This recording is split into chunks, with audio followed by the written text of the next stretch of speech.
بسم اللہ الرحمن الرحیم. ڈیئر اسٹوڈنٹس، محمد آسم مدنی ہیئر.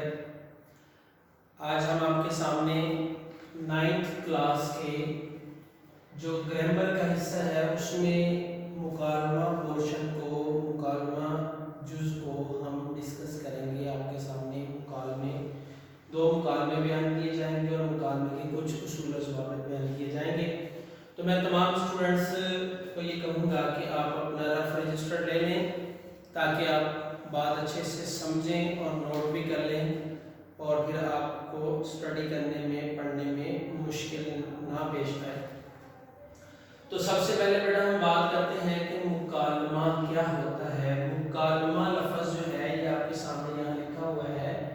مکالمہ کلام سے ہے، کلام سے جو ہم کلام کرتے ہیں. یہ ایک گرامر کا وزن ہے مفاعلہ. مفاعلہ وزن پر ہے دو لوگوں کا باہم گفتگو کرنا، باہم کلام کرنا مکالمہ کہلاتا ہے.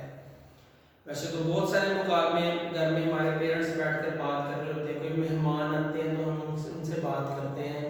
ہم کسی شاپ پر چلے جاتے ہیں، کپڑے کی شاپ ہے، کسی جنرل اسٹور پہ چلے جاتے ہیں تو ہم جا کر کلام کرتے ہیں کہ یہ چیز کتنے کی ہے، یہ چیز مجھے دے دیں، یہ اس کی کوالٹی کیا ہے. یہ سب کلام ہے.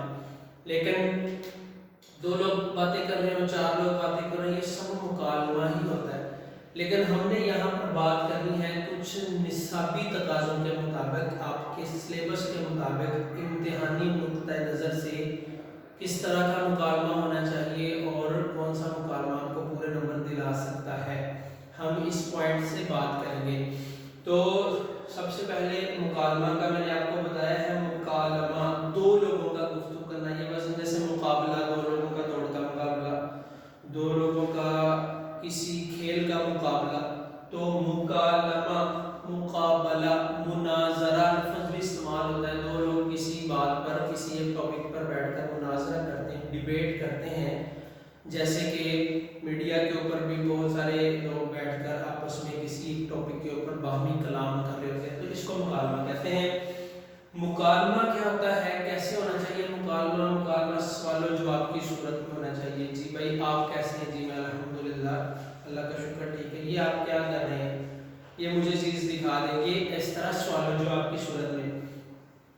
تو نصاب کے مطابق دو لوگوں کے درمیان مکالمہ ہوتا ہے. یعنی آپ کے سلیبس میں نصاب کے مطابق آپ 3 کریکٹر، 4 کریکٹر، 4 کردار، 5 کردار کو ایک ہی مکالمے میں بیان نہیں کر سکتے، بلکہ دو لوگوں کا مکالمے میں ہونا ضروری ہے، جیسے ہم آگے جا کر مکالمے میں آپ کو بتائیں گے. تو مکالمہ کرنے والے جو لوگ، باہمی کلام کرنے والے، نیکسٹ پوائنٹ ہمارے پاس ہے کہ وہ موضوع پر بحث کریں گے اور دونوں کرداروں کا مثبت رویہ ہونا چاہیے. کلام کرتے ہوئے بھی نرمی والا رویہ ہونا چاہیے، پر دلائل ہونا چاہیے، اور اس کا رزلٹ بھی، اس کا نتیجہ بھی مثبت رویے پر ہونا چاہیے. کہ کوئی ایک بندہ جو ہے وہ بات کر رہا ہے مثال کے طور پر کہ کھیلنا چاہیے، دوسرا کہتا نہیں پڑھنا چاہیے.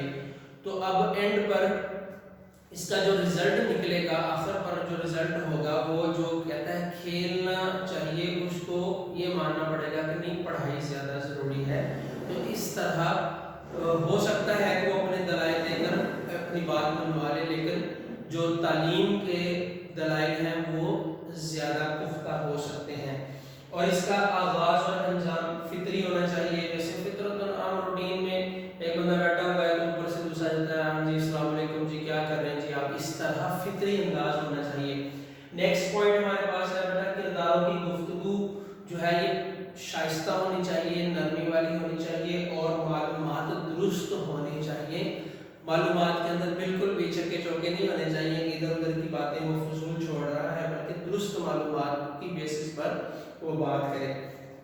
اس کے بعد ہمارے پاس نیکسٹ پوائنٹ ہے کہ گفتگو تصنع اور بناوٹ سے مبرہ ہو. بنا کے بڑی بڑی باتیں بیان کرنا، تو تصنع سے پاک گفتگو ہونی چاہیے، شائستہ گفتگو ہونی چاہیے. تو چلتے ہیں جی ہم اپنے سلیبس کے مکالموں کی طرف. آپ کے سامنے یہاں پر مکالمہ نمبر 3 جو آپ کے سلیبس کا ہے وہ ہے دو ہم جماعت کے مابین مکالمہ ہے تعلیم کے موضوع پر. یہاں پر میں نے مختصر مکالمے کا لکھا ہوا ہے، باقی میں آپ کو یہ ایڈوائز کروں گا، نصیحت کروں گا کہ جو آپ کی متعلقہ گرامر ہے آپ اس سے اس مکالمے کو مکمل پڑھ سکتے ہیں اور وہاں سے آپ پڑھیں گے، یاد کریں گے۔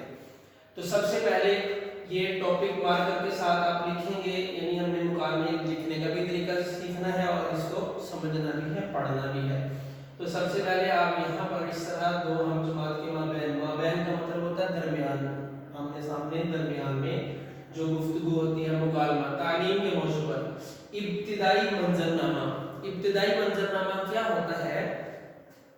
ابتدائی منظرنامہ یہ ہے کہ جیسے مثال کے طور پر اتوار کا دن ہے اور احمد صاحب اپنے گھر کے اندر صبح کا ٹائم ہے، اٹھے ہوئے ہیں، اپنا کام گھر میں کر رہے ہیں، کہ ابتدائی منظرنامہ اس کا یہ ہو سکتا ہے کہ دستک ہوتی ہے دروازے پر اور احمد صاحب باہر آتے ہیں اور آ کر دیکھتے ہیں کہ اس کا دوست جو ہے وہ علی کھڑا ہوا ہے اور وہ جو ہے وہ السلام علیکم کے ساتھ بات کرتا ہے، ٹھیک ہے۔ تو یہ ہے ابتدائی منظرنامہ کہ علی اپنے گھر میں موجود ہے کہ دروازے پر دستک ہوتی ہے اور علی اپنے گھر سے باہر نکلتا ہے، مثال کے طور پر علی ہو یا احمد ہو۔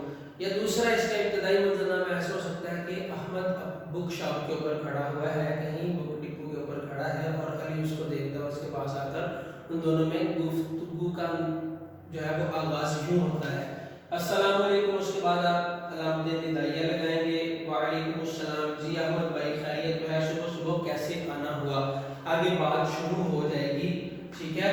تو اس طرح ان میں کلام چلتا رہے گا۔ مکالمے میں آپ کوٹیشنز ایڈ کر سکتے ہیں، آپ حوالہ جات ایڈ کر سکتے ہیں، آپ اشعار ایڈ کر سکتے ہیں۔ جیسے مثال کے طور پر یہ دونوں کردار بات کر رہے ہیں کہ علی کہتا ہے کھیلنا چاہیے، احمد کہتا ہے کھیلنا نہیں چاہیے، تو علی اس کو ایک تدلیل یہ دے سکتا ہے کہ جو وقت کو ضائع کرتا ہے وقت اسے ضائع کر دیتا ہے، محنت میں عظمت ہے۔ تو اس طرح کی کوٹیشنز وہ بر موقع ایڈ کر سکتا ہے۔ جب یہ نفس مضمون مکمل ہو جائے گا مکالمہ، تو پھر وہ اختتامی منظرنامہ ہوگا۔ اختتامی منظرنامہ یہ ہوگا کہ علی اپنے گھر چلا جاتا ہے کتابیں لینے کے لیے اور وہ دونوں اکٹھے مل بیٹھ کر ان کا ڈیسائیڈ ہوا کہ وہ پڑھیں گے، تو علی اپنے گھر کی طرف چلا جاتا ہے اور احمد اپنے پڑھائی میں مصروف ہو جاتا ہے۔ تو یہ ایک اختتامی منظرنامہ۔ بازار میں ملاقات ہوئی تھی تو احمد اپنے گھر چلا جاتا ہے، علی اپنے گھر چلا جاتا ہے۔ تو اس طرح یہ ایک اختتامی منظرنامہ بھی فطری ہونا چاہیے۔ اس کے بعد مکالمہ نمبر 4 ہے ہوٹل مینیجر اور گاہک کے مابین مکالمہ ہے۔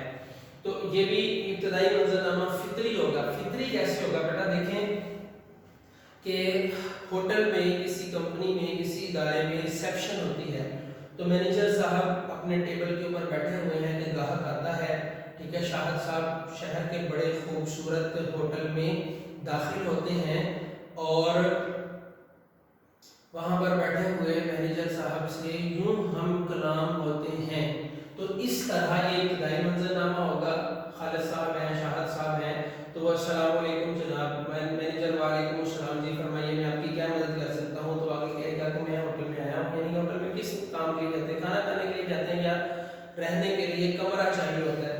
تو آگے خالد صاحب بتائیں گے کہ جی مجھے کمرہ چاہیے، کمرہ صاف ستھرا ہونا چاہیے۔ تو اس میں بھی آپ حوالہ جات ایڈ کر سکتے ہیں، آپ کوٹیشنز ایڈ کر سکتے ہیں، صفائی نصف ایمان ہے، ٹھیک ہے، تو یہ حدیث مبارکہ ایڈ کر سکتے ہیں۔ پھر وہ صبح صبح سیر کے لیے اس کو چاہیے ہوادار کمرہ چاہیے، تو اس طرح جو ہے وہ کوٹیشنز وغیرہ اس میں ایڈ کر سکتے ہیں۔ پھر اختتامی منظرنامہ بھی اس کا اس طرح یہ سارا نفس مضمون آئے گا اور پھر اختتامی منظرنامہ ہوگا کہ خالد صاحب جو ہے وہ آرام کرنے میں مصروف ہو جاتے ہیں اور جو بیرا ہے وہ چلا جاتا ہے، یا مینیجر سے ہم کلام ہوتا ہے تو وہ چلا جاتا ہے، وہ اپنے کام میں مصروف ہو جاتا ہے۔ تو اس طرح مکالمہ بیٹا لکھتے ہیں اور اس طرح آپ کو یاد ہونا چاہیے۔ اچھے طریقے کے ساتھ جب آپ یاد کریں گے تو پھر آپ اچھا لکھ سکیں گے۔ لکھنے میں کچھ چیزیں میں نے آپ کے سامنے لکھی ہیں، جیسے السلام علیکم کے بعد علامت ندائیہ آتی ہے، السلام علیکم کے بعد علامت ندائیہ ہے۔ کہیں آپ سوال میں بات کرتے ہیں، یعنی سوالیہ جو عبارت ہوگی تو آپ وہاں پر یہ سوال کی علامت جو ہے یہ لگائیں گے، اور اگر ایسا نہیں ہے تو آپ فل سٹاپ لگائیں گے تاکہ آپ کی جو تحریر ہے وہ بھی بہترین ہو۔ اوکے بیٹا، اس کو فالو کریں، انشاءاللہ تعالی نیکسٹ ویڈیو میں نیکسٹ لیکچر میں آپ کو ملیں گے۔ اللہ حافظ۔